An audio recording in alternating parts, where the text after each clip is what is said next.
I am Brendan Logan. I am a light-skinned black man with a shaved head, a beard, blue circular glasses, a black shirt, and a blurred background.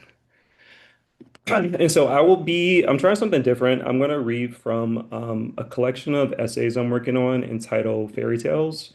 And one of these essays I'm reading from is called Was it the Rapture or did everyone not invite me again? So yeah, work in progress. But I must have been around 8 or 9 when I first began to seriously flirt with the idea of philosophy. The catalyst hid itself in one of those sugar-fueled, retrospectively inappropriate Nickelodeon cartoons. I can't remember which, after 8 hours of day-glow fart jokes and obscure art references, they all began to blur together. It was summer, so I was parked in front of Nana's wood-wrapped television, enjoying the spoils of cable. There's a warmth when I think about it. One from the humidity of a St. Louis summer against my mentally demure, physically chunky frame. Two from the emotions thereafter. If the edges were frayed, felt cold and tasted metallic, I would have been turning 10. But this one, with its worn Polaroid patina, must have been in those precious months prior. This question the show presented had been circling around my objectively oversized head, drilling itself down deeper and deeper into my psyche, so profound, so earth-shatteringly provocative that I paced the room, mulling over its enormity.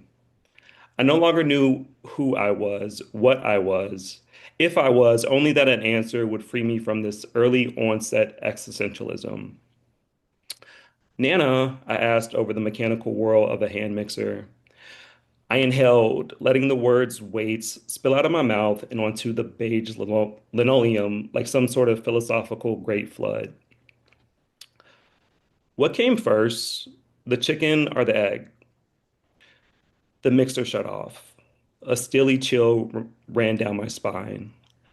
Gut gripped my chest, regret that I played my dear grandmother with this ideological torment, but relief that I no longer had to bear this burden alone. She looked at me, a smirk in her eye, Virginia Slim between her lips, and without missing a beat, she simply uttered one word, God. And I gagged because honestly, she ate that. And thus began my relationship with him. Now, I know what you're thinking, and no, we weren't perfect together, but honestly, I mean, what couple is? Because at the end of the day, when it's all said and done, don't we just want to be with someone who's confident? To be in good hands, to have questions and know my man has the answers. My alpha, my omega, my beginning, my end, my chicken, my egg. God, of course, that's who came first. It was so simple, so assured, so Christian. It was like a high, and I wanted to feel like this forever. I also wanted to go camping, as did every kid enraptured by the cinematic jewel known as 1998's The Parent Trap. As fate would have it, both these dreams would convene for a week at Divine Grace Christian Youth Camp, where the air smelled of sassafras and salvation. It was everything I ever wanted. We got cabins named after prophets. We yelled catchy chants about fathers and sons and spirits. I got to belt out camp songs, all about Jesus, yes, but songs still all the same. I mean, girl, like Lindsay Who.